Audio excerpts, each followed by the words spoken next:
At exactly 1 o'clock in the morning, just days before the new year, Moscow's most expensive illusion collapsed into darkness. 1 second, the VDNKH exhibition complex, Russia's flagship winter festival, glowed like a neon promise of stability, prosperity, and control. The next, it became a frozen silhouette against the night sky. For millions watching on state television and social media clips, the blackout was shocking not because of the darkness itself, but because of what it implied. This was not a random power failure. It was a message delivered at the most symbolic moment of the Russian calendar. For the Kremlin, the New Year is more than a holiday. It is a carefully staged psychological reset, a ritual of enforced optimism.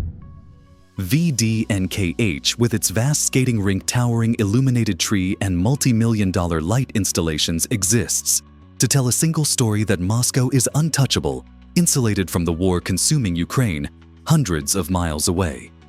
The sudden blackout punctured that narrative in seconds. The lights did not fade politely. They surged, once, then died. Music cut mid-note. Screens broadcasting images of military triumph went black. In sub-zero temperatures, the silence that followed was heavier than the snow. Behind the scenes, the implications were far more serious than a ruined celebration. Energy analysts have repeatedly warned that Russia's urban power grid, especially around Moscow, is built for reliability, not resilience under attack. Large transformer substations are efficient, centralized, and expensive. They are also vulnerable. According to Western grid specialists cited by Reuters and Defense News in late 2024, replacing a single high-voltage transformer can take months under normal conditions and significantly longer under sanctions that restrict access to specialized components. That economic reality turns a brief blackout into a strategic event. What made this incident especially alarming for Russian planners was timing. Ukraine has spent months absorbing systematic strikes on its own energy infrastructure.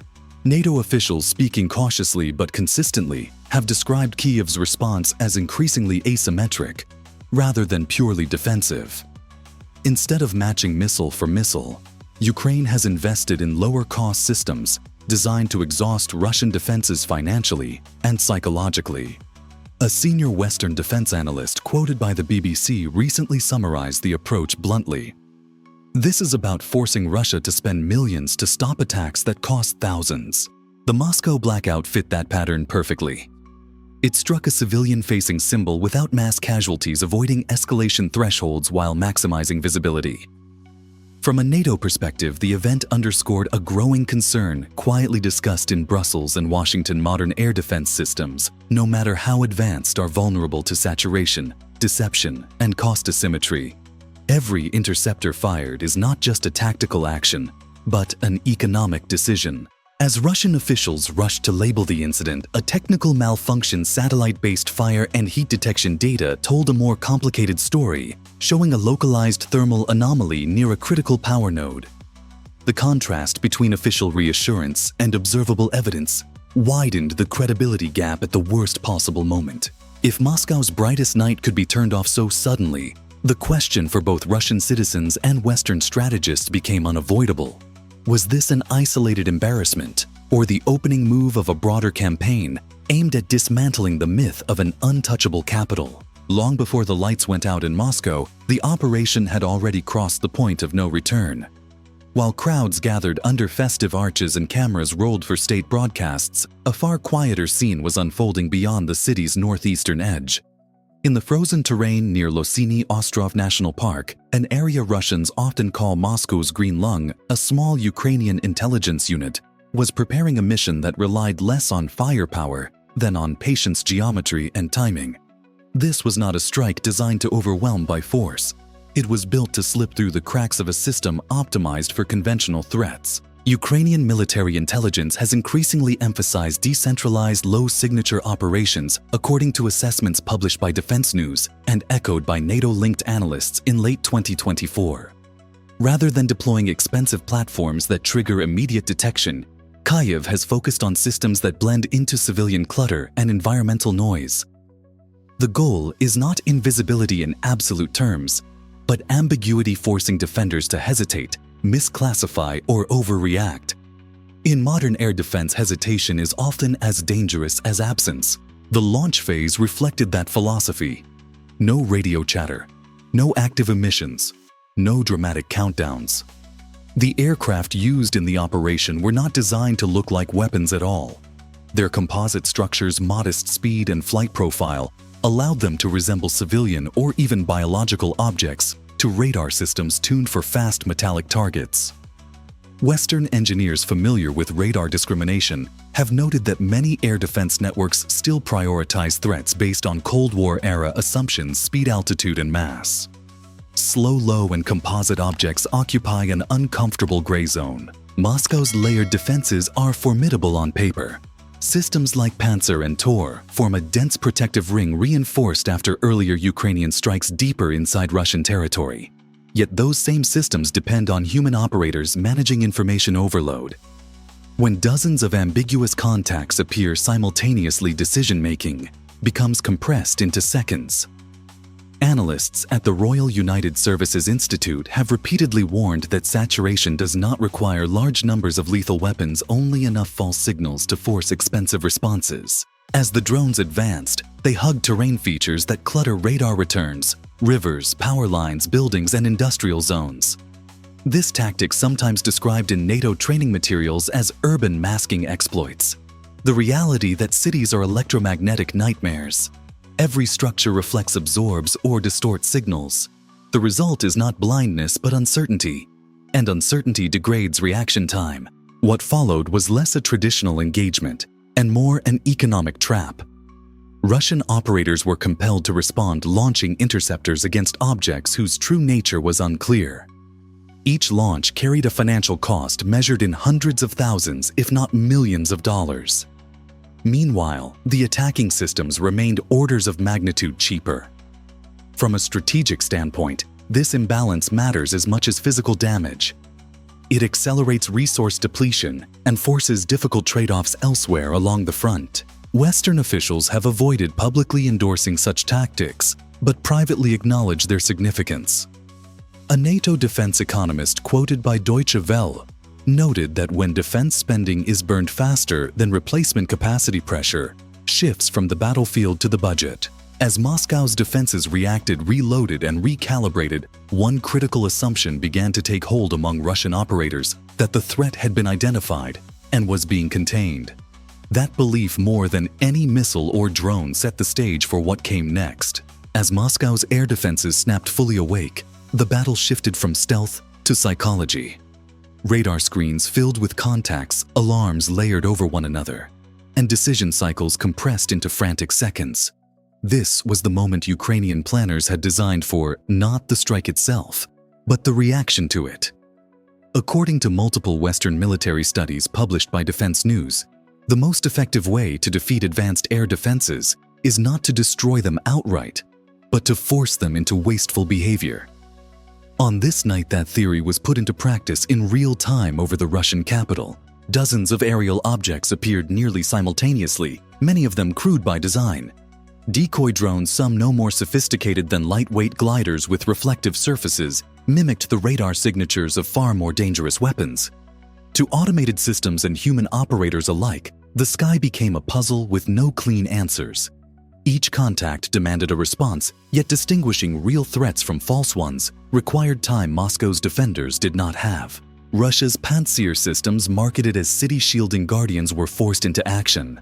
These platforms are highly capable, but not limitless. Each interceptor fired represents a permanent financial loss, and each engagement reduces readiness for the next. Analysts at the International Institute for Strategic Studies have pointed out that saturation attacks exploit a basic truth. Air defense is strongest when threats are few, predictable, and expensive. It becomes vulnerable when threats are many, ambiguous, and cheap. As interceptors streaked into the night, the imbalance became stark. Russian crews expended high-value missiles against targets that cost a fraction of the price. From a purely tactical standpoint, some interceptions were successful. From a strategic standpoint, the exchange ratio was disastrous. A former U.S. Air Force planner quoted by the New York Times summarized the dilemma succinctly: "You can win every interception and still lose the campaign if the math is wrong." Below the radar horizon, the real threat moved forward. While defenders focused upward and outward, low-flying systems exploited the cluttered urban environment. Power lines, rooftops, and industrial infrastructure created a maze where sensors struggled to maintain consistent tracking. This is a vulnerability Western militaries have studied extensively, but rarely faced at scale over a capital city. By the time Russian operators began to sense that not all contacts were equal, fatigue and confusion were already setting in. Reload cycles slowed response times. Autocannon barrels overheated. Communication between units became fragmented as command centers tried to reconcile conflicting reports. What looked from a distance like overwhelming defense was in fact a system straining under its own complexity. Crucially, this phase of the operation did not aim to deliver decisive damage. Its purpose was preparatory to thin defenses, drain resources, and shape expectations. The visible interceptions reassured commanders that the threat was manageable. Early assessments framed the engagement as a partial success, reinforcing the belief that Moscow's defenses had adapted. That belief mattered. It shaped how remaining assets were positioned, how operators prioritized targets, and how much risk decision-makers were willing to accept. In conflicts shaped by information and perception, false confidence can be more dangerous than fear. As the sky briefly quieted and reports filtered upward declaring the situation under control, a far more precise danger was already closing in unnoticed and underestimated toward the heart of Moscow's power network. When the first confirmed impact finally occurred, it did not look like a decisive blow. A localized electrical disturbance rippled through part of the grid, triggering automated safety responses designed to isolate damage. For operators monitoring the situation, the event appeared contained serious but manageable. Backup systems engaged. Engineers began preliminary assessments. In the language of crisis management, this was categorized as a temporary disruption, not a strategic failure. That interpretation would soon prove dangerously optimistic. Energy specialists have long noted that modern power grids are designed to fail safely, not invisibly. Protective shutdowns can mask deeper structural damage in the critical minutes after an incident. According to reporting from Reuters on prior infrastructure strikes, the most dangerous assumption is that an initial stabilization equals recovery. In reality, it often means the system is holding just long enough to reveal its weakest points under renewed stress. Inside Moscow's command structure, the mood briefly shifted toward reassurance. Early reports emphasized interception success rates and downplayed the significance of the outage. State-aligned media prepared narratives highlighting defensive effectiveness, reinforcing the message that the capital remained secure. This messaging served a dual purpose, calming the public and signaling resilience to foreign observers. Yet behind that confidence lay a structural vulnerability that Ukraine's planners had anticipated. Transformer substations are not binary targets. Partial damage can destabilize cooling systems, degrade insulation, and create conditions where follow-on stress causes cascading failure. Western grid engineers interviewed by the BBC have described such systems as injured giants still standing but vulnerable to a second push. That second push does not need to be larger. It only needs to be better timed. From a NATO analytical perspective, this moment illustrated a recurring pattern in the war. Russian responses often prioritize immediate optics over long-term risk mitigation. Declaring victory too early shapes decision-making downstream, leading to asset repositioning and reduced alertness. The assumption that the worst had passed influenced how remaining defenses were deployed and how aggressively operators conserved resources. Meanwhile, the economic dimension loomed quietly in the background. High-voltage transformer damage is not just an engineering problem. It is a supply chain crisis. Sanctions have severely limited Russia's access to replacement components, forcing reliance on domestic substitutes or complex rerouting. Defense economists cited by Deutsche Welle have warned that even limited grid damage can ripple outward, affecting industrial output, transportation reliability, and public confidence far beyond the initial site. As Russian teams worked under the assumption of containment, the broader strategic picture was already shifting. Ukrainian doctrine increasingly emphasizes layered pressure, forcing adversaries to commit resources, relax defenses, and then confront a renewed threat under less favorable conditions. The first strike had achieved its real objective, shaping perception. In the cold Moscow night, while officials reassured themselves that the danger had passed, the operation's most critical phase was still inbound. The question was no longer whether the grid had been damaged, but whether it could withstand what was coming next. The second phase began not with noise, but with silence, a pause that Russian defenders interpreted as confirmation of success. That pause was deliberate. Ukrainian planners understood that modern air defense systems suffer not only from saturation, but from recovery lag. Reload cycles, overheated systems, and human fatigue create a narrow window where defenses exist on paper, but function imperfectly in reality. Western military analysts have repeatedly described this as the false calm phase, when the defender believes the engagement has ended, but the attacker has only changed rhythm. As the follow-on systems moved in, Moscow's defenders encountered a different problem altogether.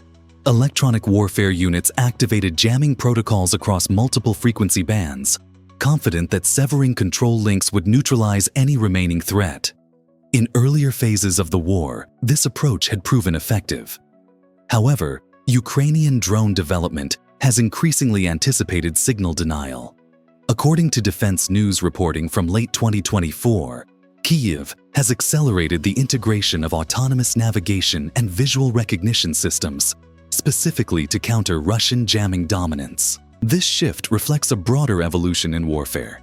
When external guidance disappears, the platform does not stop, it adapts. Visual navigation allows systems to compare live imagery against preloaded terrain data, effectively reading the environment rather than listening for instructions. NATO research bodies have identified this capability as a critical turning point, reducing the effectiveness of traditional electronic countermeasures that once guaranteed control of the battle space. For Russian operators, this created a deeply unsettling realization. The drones were no longer reacting, they were deciding. Engagement reports became inconsistent. Some targets vanished from radar only to reappear closer than expected. Others ignored jamming entirely, continuing on stable trajectories. In response, additional systems were activated, drawing on reserves meant to protect the highest value zones of the capital. From a strategic standpoint, this escalation carried consequences. Each layer of defense committed to Moscow represented a layer unavailable elsewhere, along energy corridors, industrial regions, and frontline logistics hubs. NATO officials, speaking anonymously to the New York Times, have noted that defending everything often results in defending nothing well. Concentration protects symbols, but dispersal protects systems. As intercept attempts continued, losses mounted on both sides. Some drones were neutralized, but not before forcing further expenditure of missiles and ammunition. The exchange reinforced the economic asymmetry at the heart of the operation. Low-cost platforms compelled high-cost responses, accelerating depletion while preserving plausible deniability. No mass casualties, no conventional escalation, just sustained pressure. Critically, this phase reframed the engagement from a single strike into a campaign demonstration. It showed that even under heavy jamming and layered defense, precision effects were still achievable. Western defense experts have warned that this trend will not remain isolated. As autonomy improves, the cost of entry for sophisticated attacks continues to drop, shifting advantage toward adaptive, resource-efficient forces. By the time Russian commanders recognized the full scope of the threat, the final approach was already underway. What remained was not a question of interception, but of whether the system could absorb one more precise shock without unraveling entirely. The final moments unfolded faster than Moscow's defenses could recalibrate. What remained of the attacking systems converged on the most vulnerable element of the grid, the transformer infrastructure, that quietly sustains the capital's electrical heartbeat. Unlike symbolic targets, this was a functional strike calculated to exploit physics rather than spectacle. When the impact came, it triggered a cascading failure that no rapid response protocol could reverse. Energy experts have long warned that transformer damage is uniquely destructive because it combines mechanical, thermal, and electrical stress into a single event. When insulation fails under high voltage, the resulting arc does not simply cut power, it destabilizes the system around it. In this case, protective mechanisms activated exactly as designed, but design intent could not compensate for the scale of internal damage. Within seconds, load shifted uncontrollably. Circuit breakers tripped outward through the network. What began as a localized failure became a citywide blackout. For the public, the experience was immediate and visceral. Lights vanished. Screens went dark. Music stopped mid-celebration. In a society where the New Year represents continuity and reassurance, the timing amplified the psychological impact. From a strategic communications perspective, Ukraine achieved what missiles alone rarely do. It undermined confidence without mass casualties. NATO analysts have repeatedly emphasized that modern deterrence is as much about perception as destruction, and this event illustrated that principle vividly. Economically, the implications extended far beyond one night. Western energy consultants cited by Reuters estimate that repairing or replacing damaged high-voltage transformers under sanctioned conditions could take months, potentially longer. During that time, redundancy is reduced, maintenance costs rise, and industrial reliability suffers. Even short-term outages carry long-term economic penalties, especially in winter when energy demand peaks. For NATO and U.S. planners under President Donald Trump, the incident reinforced a growing consensus. Critical infrastructure has become a front line. The attack demonstrated how relatively inexpensive systems paired with intelligent tactics can impose disproportionate costs on a technologically advanced defender. It also raised uncomfortable questions about urban resilience across Europe and North America, where similar vulnerabilities exist. As Russian officials rushed to reassert control of the narrative, the strategic message had already landed. Moscow was not immune. The capital was not untouchable. And the balance between offense and defense was shifting in ways that favor adaptability over sheer expenditure. The question now facing military planners on all sides is not whether such operations will continue, but how widely this model will spread, and who will be ready when it does. The Moscow blackout was not just a dramatic interruption of a New Year celebration. It was a strategic signal. In a single night, Ukraine demonstrated how low-cost adaptive systems can penetrate layered defenses, impose outsized economic costs, and strike at the psychological foundations of perceived security. The operation exposed vulnerabilities in urban air defense, highlighted the fragility of centralized energy infrastructure, and reinforced a core lesson echoed by NATO analysts. Modern warfare rewards intelligence, timing, and creativity more than raw expenditure. From an economic perspective, the damage extends well beyond temporary darkness. Transformer repairs under sanctions will strain supply chains and budgets, while the defensive response itself consumed resources far exceeding the cost of the attack. Strategically, the incident forces Russia to divert assets to protect symbols, potentially weakening coverage elsewhere. For the United States and its NATO allies, the event underscores the urgency of hardening critical infrastructure at home while reassessing assumptions about deterrence and defense. Looking ahead, similar tactics are likely to appear more frequently as autonomy improves and costs fall. The real question is not where the next strike might occur, but whether governments are adapting quickly enough to prevent it. So, what do you think? Has the era of fortress capitals officially ended? And if so, which vulnerability will shape the next phase of this conflict? If this analysis helped you see the bigger picture, don't forget to subscribe for deeper fact-driven coverage of the war's strategic turning